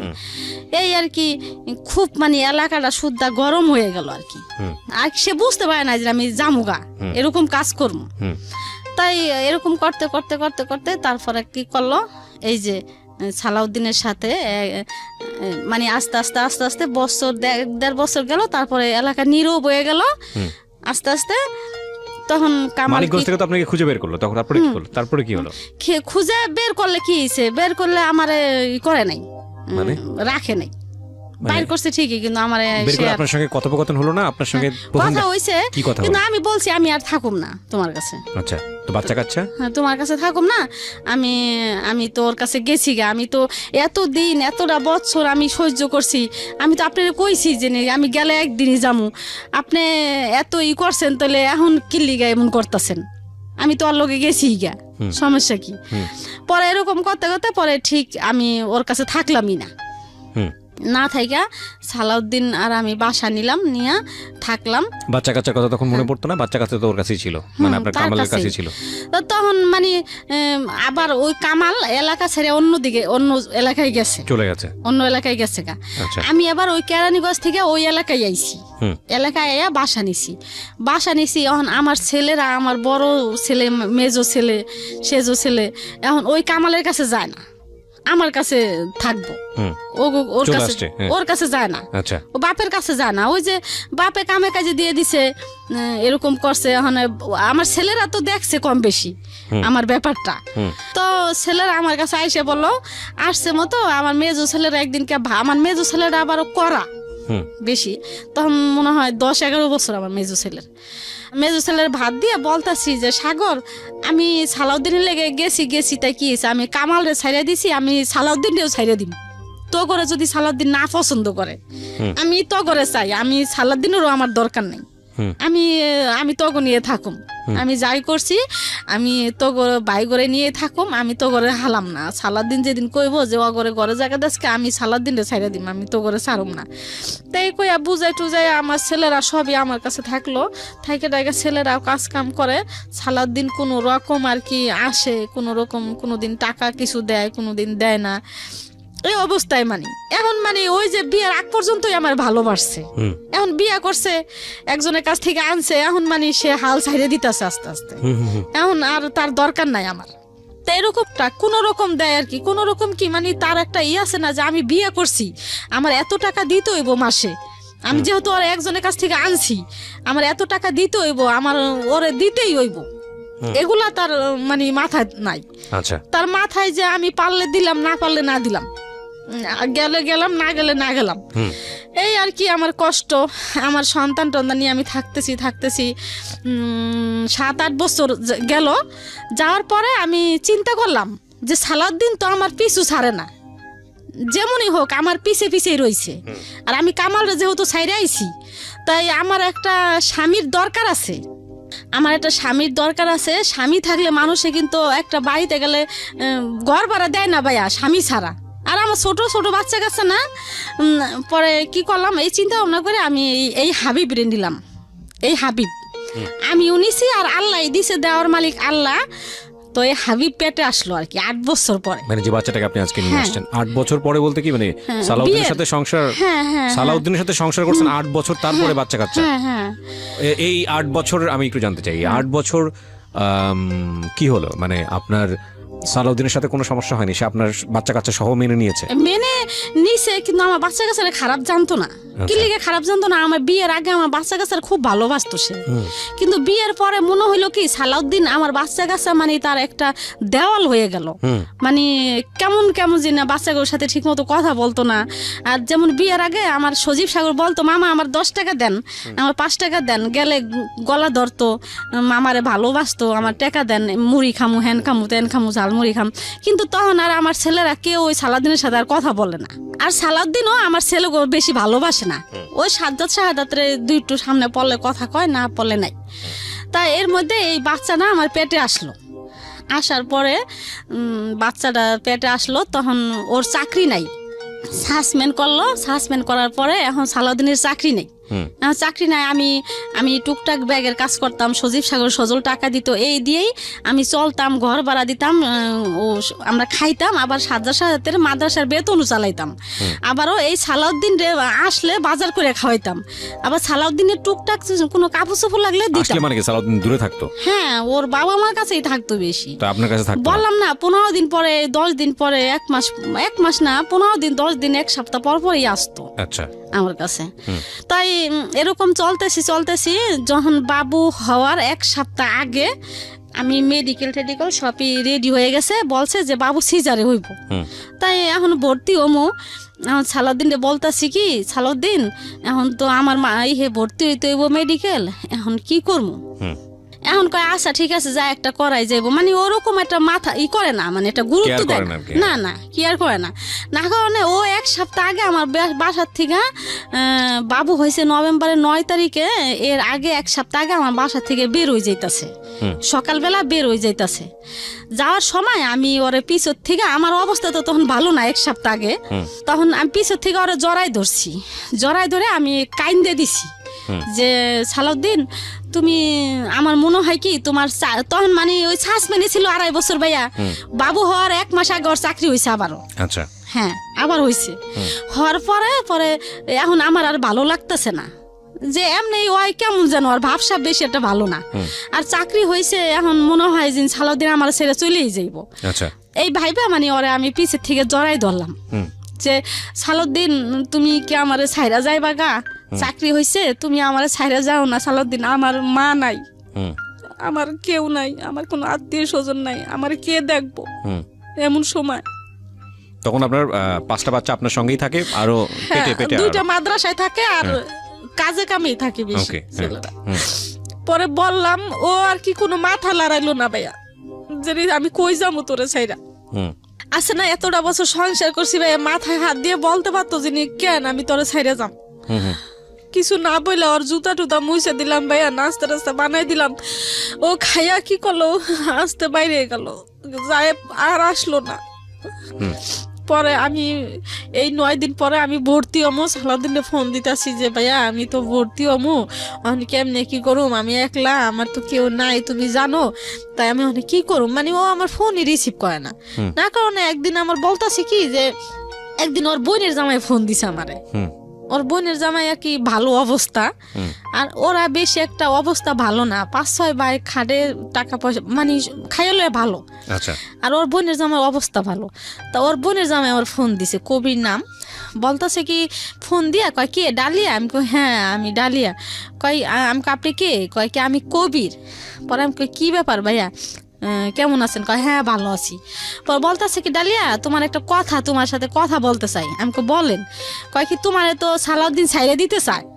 পরে ভাইয়া লাগলো কি আমার সারা শরীরে ঘাম ছুটে গেল। ওর বোনের জামাই, মা বোন সবাই ভাবতাছে যে এখন সরকারি চাকরি ছিল না এতদিন, যাই হোক আসিল, এখন সরকারি চাকরি হইতাছে, আমার ছেলে আরো একটা বাচ্চা হইতাছে, ওই বাচ্চারে খাওন টাউন দিব, টাকা পয়সা দিব, আর ওগুলা এখন সবাই মানে চিন্তা ভাবনা করছে আমারে ছাড়াই হালাইব। চাকরি হয়েছে, এখন সালাউদ্দিনও আমারে ছাইরে দিব, এই চিন্তা আপনাকে বলছে। তারপর কি হলো? ওর বোনের জামা হাতে পায়ে ধরে বলছে যে ভাইয়া আমারে টাকা পয়সা দিয়ে ডালিয়ারে ছাড়ান, আমি মাসে মাসে বেতন পাই, যে 18,000 টাকায় বেতন পাবো, এগুলো আপনারা মাসে মাসে আপনিই নিয়ে যান, আর গাড়ি যে চালামো এই টাকায় সংসার চলবো, মা বাপের দিন। এগুলা বলছে ওর বোনের জামাই। কি করলো, আমার ফোন দিয়ে বলতেছে কি আর সালাউদ্দিন তো তোমার ছাইরে দিতে চাই। পরে আমি কই কি ছাইরে দিতে চাই, এতটা বছর গেল এখন ছাইরে দিতে চাই, বাবু হইব এখন এই সময় ছাইরে দিতে চাইবো কি কিনলিগা কি, তা তো আমি জানি না, সালাউদ্দিন রাখবো না তোমারে, এরকম এরকম আমরা তোমার টাকা পয়সা দিয়ে ছাইরে দিতে চাই। তাই কি করলো, এই 9 দিনের ভিতরে আর কোনো খোঁজ খবর নাই। এই কথা আর কি আমার কানে আসলো, ফোন দিল, তখন তো আমার অবস্থা কেমন তা তো জানেনি ভাইয়া, এতটা বছর আমি ওর সাথে থাকলাম যেমনই হোক। তাই এই নভেম্বরের 8 তারিখে আমি মেডিকেলে ভর্তি হইলাম, হাসপাতালে, আমগো বাসার পাশেই হাসপাতালে ভর্তি হয়েছি। এখন আমি এর আগে এক আপারে বলছিলাম ভাত খাওয়ায়, মানুষ খাওয়ায়, হে আপারা মানুষ খাওয়ায় আর কি, 15-20 জন।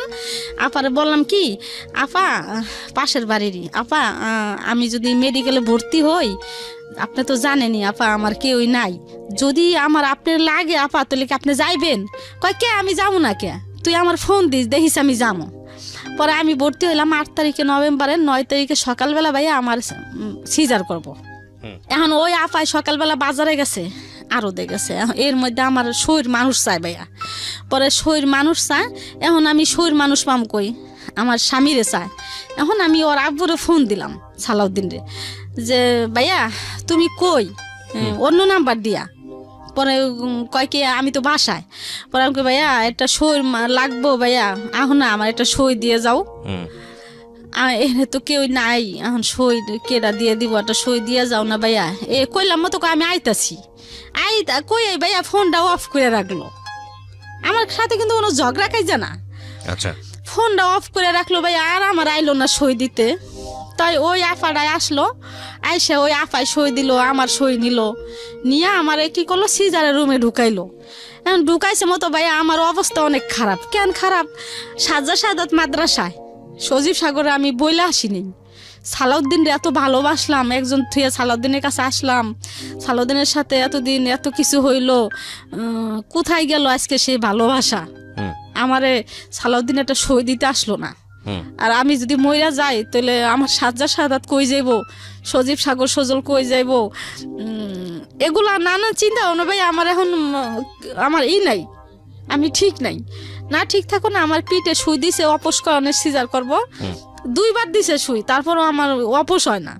না মানে এখন মানে আমি বলতেছি কি আমারে ছাইড়া দেন আপনারা, আমি যামুগা, আমারে ছাইড়া দেন, আমি যামুগা, আমি সাজ্জা সাহেবের কাছে যাম বলতেছি। বাচ্চা হইলো ভাইয়া, তো আমি অসুস্থ। সকাল 9টা বাজে সিজার হয়েছে, রাত 12টা বাজে আমার হুশ হয়েছে।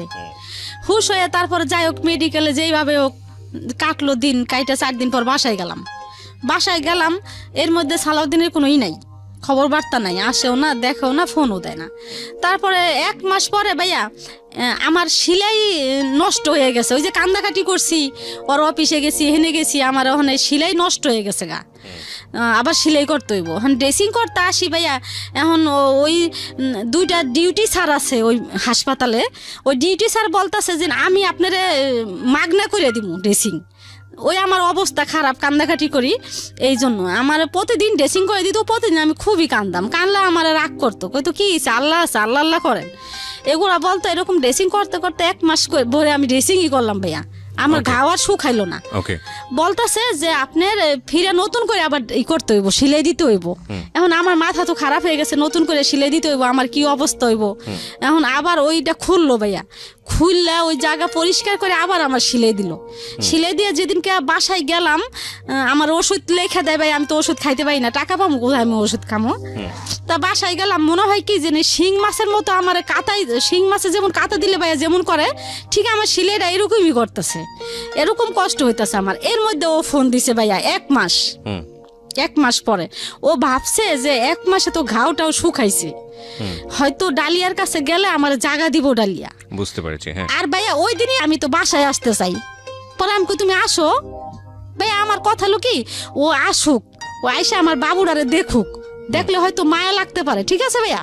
কিন্তু ওই দিন আমার ডিভোর্সই দিছে সে। আচ্ছা। তো বাসায় আসলো ভাইয়া, আইসা অনেক দিন হয়ে গেছে আসে না, বুঝেনি তো ছেলে মানুষ।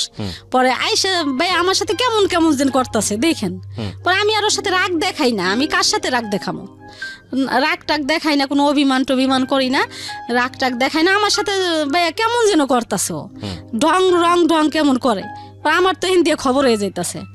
পরে আমি আবারও বলতেছি সালাউদ্দিন, এক কথাই বললাম, সালাউদ্দিন তুমি জানো সালাউদ্দিন 1 মাস আমি এই আমার শিলের জায়গায় ড্রেসিং করছি, আমার ডিভোর্স দিয়েছে আপনাকে সেদিন, তাহলে তারপরে আবার সে আপনার কাছে আসছে কিভাবে? হ্যাঁ কেন গেল, ওই যে অনেক দিন ধরে যায় না আমার বাসায়। আপনাকে ডিভোর্স জানিয়ে দিয়ে তারপরে গেছে আপনার কাছে? না, ডিভোর্স দিয়ে জানাই নাই। ও, আপনাকে দিয়েছে ঠিকই, কিন্তু আপনাকে জানাই নাই? না, জানাই নাই, গেছে আর কি, ওর স্বার্থের জন্য গেছে। ঠিক আছে, তারপর? হ্যাঁ, তাই আমি বলতেছি কি সালাউদ্দিন তুমি যে এরকম করতেছো, সালাউদ্দিন এরকম রং করতেছো, দেখছো সালাউদ্দিন এই যে আমার বেন্ডিশা আজকে নতুন করে আবার কইরে আনছি, এই যে দেখো, এই দেখা ও আর আমার মানে দুষ্টামি করতেছে না আমার সাথে, না করে এখন আমার কানে কানে বলতেছে দেখেন ভাইয়া কেমন, ডালিয়া কোর্টের থেকে কাগজ এলে তুমি সই দিয়ে দিও।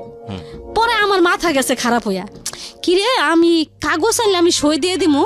পরে ওই শিলে অবস্থায় বইসা বললাম, বইসা আমি পাগল হয়ে গেছি, বইসা বলতাছি সালাউদ্দিন তুমি এরকম কাজটা করতে পারলা, তুমি কেমনে করলা সালাউদ্দিন, তোমার মনে কি কিছু কইলো না, আর তোমার কি কিছু অতীত কিছু মনে পড়লো না তোমার, তুমি আমার কেমনে আনছো, হাবিব ওইছে, তোমার কিছুই কি মনে পড়লো না সালাউদ্দিন, কি দোষ আমার তো কোনো দোষ নেই, কেন তুমি এরকম করলা সালাউদ্দিন।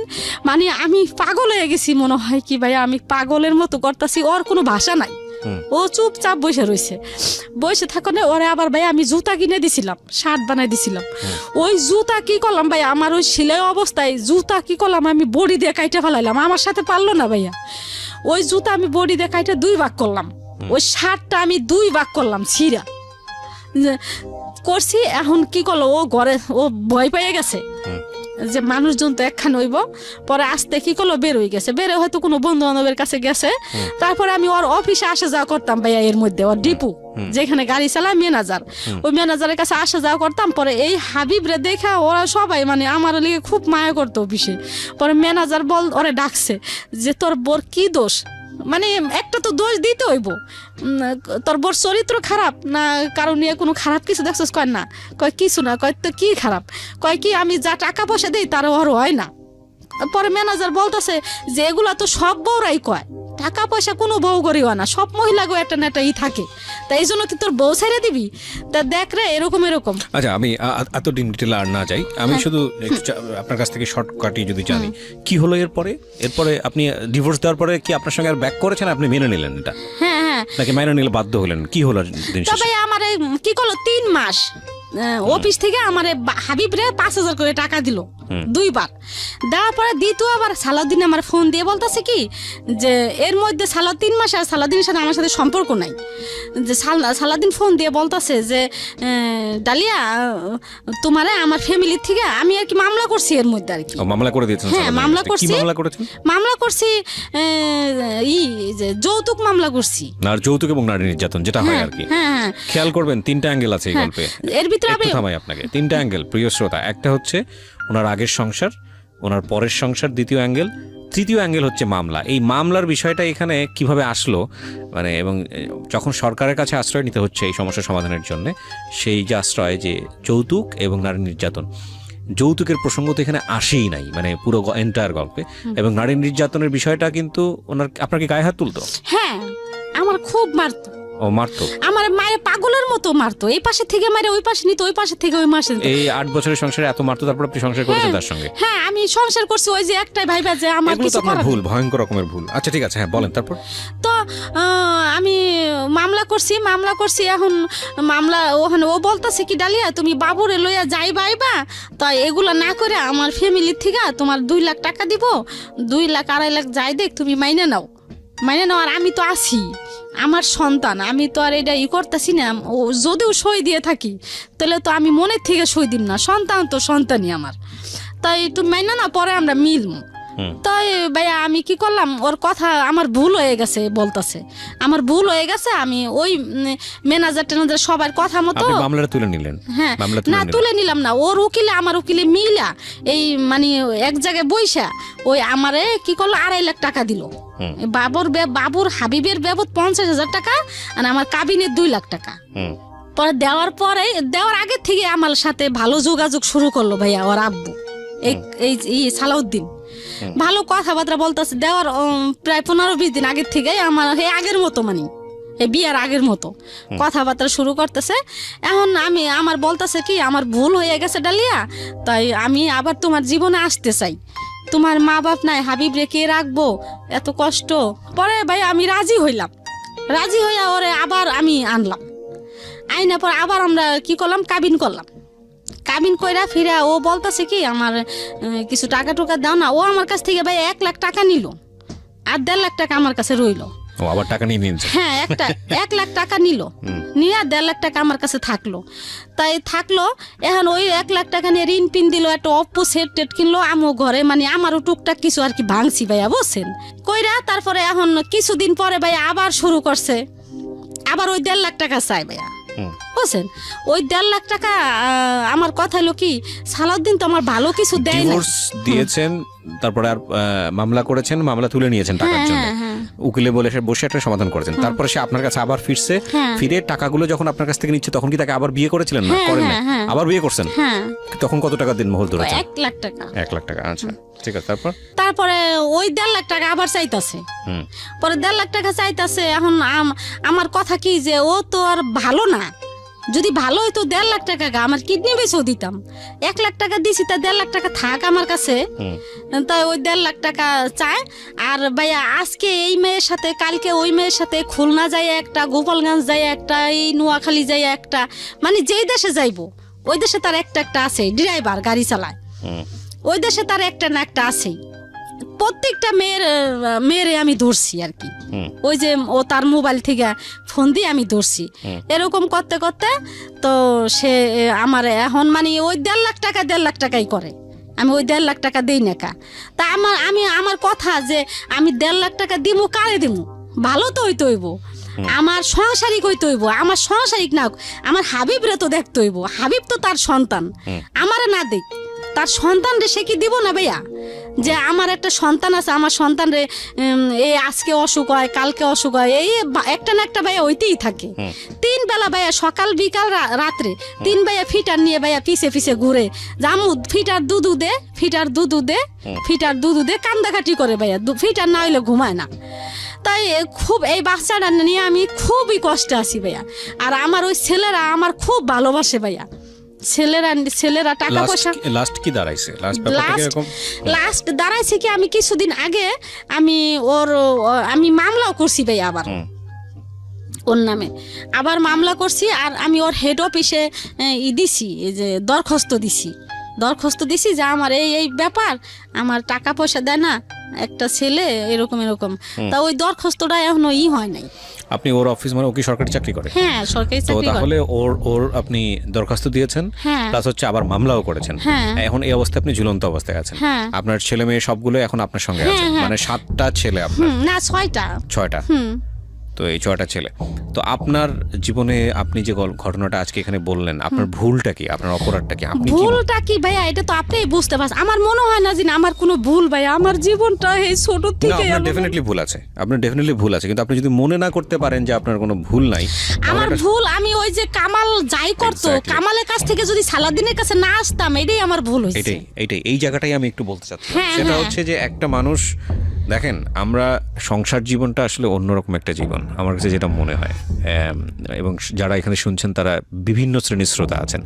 এটা একেবারে প্রান্তিক পর্যায়ের একটা মানুষের গল্প, যার দিন এনে দিন খেতে হয়, জীবনে কিছুই পায়নি সেই অর্থে, কষ্ট করে লেবানন গেছে, সেখান থেকে একটা মানুষের সান্নিধ্য পাওয়া, এবং তারপরে গায়ে গতরে খেটে 5-6টা ছেলে মেয়েকে মানুষ করার চেষ্টা করা, সব কিছু মিলিয়ে একটা অন্যরকম মানুষ, একেবারে আমাদের সমাজের একেবারে নিচু শ্রেণী যদি বলি তাহলে একেবারেই প্রথম পর্যায়ে বলতে পারলে আমি যেটা বোঝাচ্ছি যে প্রান্তিক, একেবারেই নিচু পর্যায়ের যে শ্রেণীটা আছে সেই শ্রেণীর একজন মানুষ। যদিও উঁচু নিচু ভিত্তি নিয়ে আমার যথেষ্ট রকমের দ্বিমত আছে, শুধু বোঝানোর জন্য বলছি।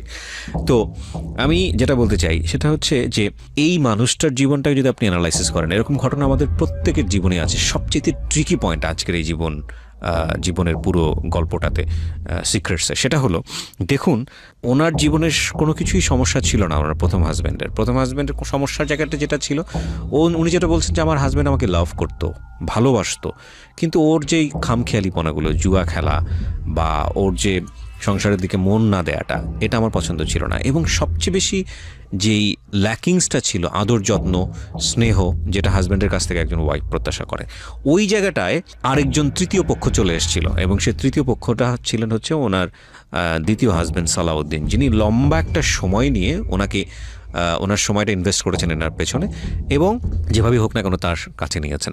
এবং সেই সংসার জীবন 8 থেকে 10 বছরের সংসার জীবন, সেখানে বাচ্চা কাচ্চা হয়েছে, কিন্তু শেষ পর্যন্ত সেটা টেকেনি। এখন এখানে কম্পারেটিভ অ্যানালাইসিস যদি আপনি করতে যান, সেক্ষেত্রে হয়তো প্রথম সংসারটাই ভালো ছিল, আপনি সেটাই বলবেন। কিন্তু মূল জায়গাটা সেটা হলো যে একজন মানুষের অভাববোধ আছে, শুধু খেয়ে পড়ে থাকা তাই জীবন না, এটা প্রত্যেকটা সংসারই আছে, একটা মেয়ের ক্ষেত্রেও আছে, ছেলের ক্ষেত্রেও আছে। এবং ওই ছেলেটা দিন শেষে তার ওয়াইফের কাছ থেকে একটা এক্সট্রা কেয়ার প্রত্যাশা করে, এবং ওয়াইফও নিশ্চয়ই তার হাজব্যান্ডের কাছ থেকে একটা এক্সট্রা কেয়ার প্রত্যাশা করে। এগুলো যখন জমতে অনেক বড় একটা শূন্য জায়গা তৈরি হয়, এটা প্রত্যেকটা সংসার জীবনের জন্যই সত্য। এবং সেই শূন্য জায়গাটাই কেউ একজন যখন এসে দাঁড়ানোর সুযোগ পায়, তখন মন অটোমেটিক্যালি তার দিকে ধাবিত হয়। নইলে দেখুন, যেই লেবাননে গিয়ে ভদ্রমহিলা পরের দিনই বলছিল যে 6 মাসের রাস্তা হলো আমি হেঁটে চলে আসবো বাচ্চাদের জন্য, সেই বাচ্চা কাচ্চাদেরকে ছেড়েও, যদিও সে ছাড়েনি এক পর্যায়ে গিয়ে, ছেড়ে হলেও সে সালাউদ্দিনের হাত ধরে সংসার জীবন, নতুন একটা জীবন শুরু করতে গিয়েছিল। বিকজ সেখানে সে তার ভালোবাসা খুঁজে পেয়েছিল, সেখানে সে স্নেহ খুঁজে পেয়েছিল। কিন্তু এই ভালোবাসা, এই স্নেহ, এসবের জন্যেই ঠিকমতো আমরা ডিল করতে পারি না বলেই ভয়ঙ্কর রকমের ভুল সিদ্ধান্ত আমাদের বৈবাহিক জীবনেও আসে, এবং বিবাহোত্তর জীবনেও আসে, এবং বিয়ের আগেও আসে।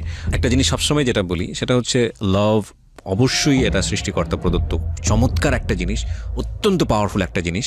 কিন্তু এই লাভটাকে যদি আমরা রেসপেক্টের জায়গায় রাখতে না পারি, এই লাভের ইকুয়েশনটা যদি শুধুই ইমোশনাল হয়, সেটার সাথে যোগ বিয়োগে যদি সামাজিকতা এবং আরও যে বিষয়গুলো চলে আসে মানুষের বেঁচে থাকার জন্য, সেগুলো যদি না মেলে, শুধুই প্রেম নিয়ে, শুধুই ইমোশন নিয়ে জীবনের সুখী হওয়া বা সাকসেস রেট আমার মনে হয় খুবই খুবই খুবই কম। কারণ এই ইমোশন বলেন, এই লাভ বলেন, এইটা না ওই প্রথম পর্যায়ে যেই ফোর্স নিয়ে থাকে, এটার রূপ পরিবর্তন হয়ে যায়। অফকোর্স আমি রেসপেক্ট রেখেই বলতে চাই, হাজব্যান্ড অ্যান্ড ওয়াইফ বছরের পর বছর সংসার করছেন, কেউ হয়তো কাকে বার্থডে উইশও করেন না, কেউ হয়তো কারোর জন্য কখনো ফুলও কেনেন না, কেউ হয়তো কারোর জন্য কোনোভাবে স্পেশাল ডে বা ডিনারের আয়োজনও করেন না, তাহলে কি তাদের মধ্যে লাভটা নেই?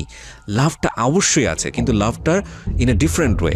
লাভটা তখন হয়তো রেসপন্সিবিলিটি হয়ে গেছে, লাভটা তখন হয়তো অন্যরকম একটা ফর্মেটে তাদের দুজনের মধ্যে ধরা দিয়েছে। এই দুজন মানুষ কখনোই হয়তো বা ওইভাবে অনুভব করেননি যে তাকে স্পেশাল টেক কেয়ার করা উচিত, কিন্তু দেখবেন যে দুজন মানুষকে যখন আপনি আলাদা করে ফেলছেন তাদের মধ্যে একটা অস্বস্তি শুরু হয়ে গেছে, তাদের মধ্যে একটা মানে প্রচণ্ড রকমভাবে মিস করা শুরু হয়ে গেছে।